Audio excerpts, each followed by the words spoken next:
Det er cirklens ligning. Det er det, vi har testet med i bunden, hvis man kan se det. Det er lige med kvadratroden af x minus a i anden, og det er så plus y minus b i anden. For at illustrere cirklens ligning, der kan vi starte med at tegne en cirkel. Der har vi en trekant. Som man kan se nede på cirklens ligning, der bruger vi Pythagoras til at finde ud af, hvad det punkt herude. Der har vi de to punkter. Det er radius.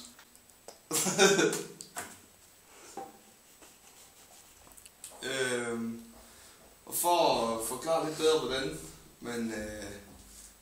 hvordan den form den ser ud inde i ligningen, så kan jeg tegne en anden. Det er måske ikke den bedste tegning, den her. Jeg har lige et spørgsmål. Jamen for at finde radius, for at finde det stykke der har vi sat to ligninger op, hvis man kan sige det.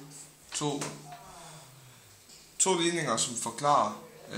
Den første vi har heroppe, den forklarer længden på den her.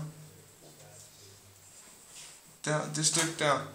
Så har vi en ligning hernede, som forklarer længden på den her.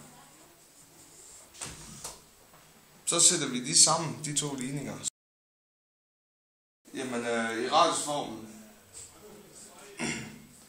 der har vi de to her, for at finde de to stykker her. Og når vi minuser den linje her, med den her, det stykke her, så finder vi det her, som er radius.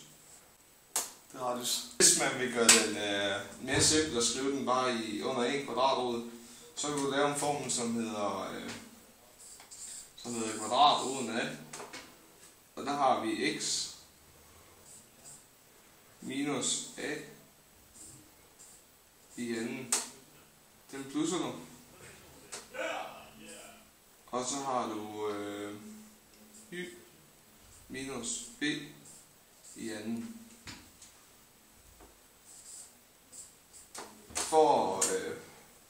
Fordi vi minuser op i vores formen heroppe. Det gør vi, fordi vi har et y-koordinat, som er heroppe, og vi har et b-koordinat, som er her. Og for at finde det på aksen, så har vi b på det stykke her, og vi har y her.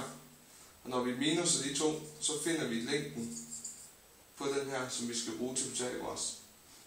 Det samme gør vi på vores x minus a.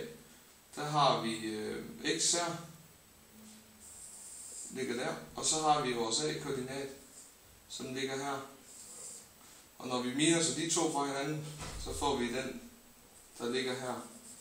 Og så har vi vores a, eller vores x minus a. Og der har vi så en Pythagoras formel, som siger a i anden plus b i anden. Der har vi a i anden plus b i anden, og så har vi den hypotenosen til sidst. Cirklens ligning.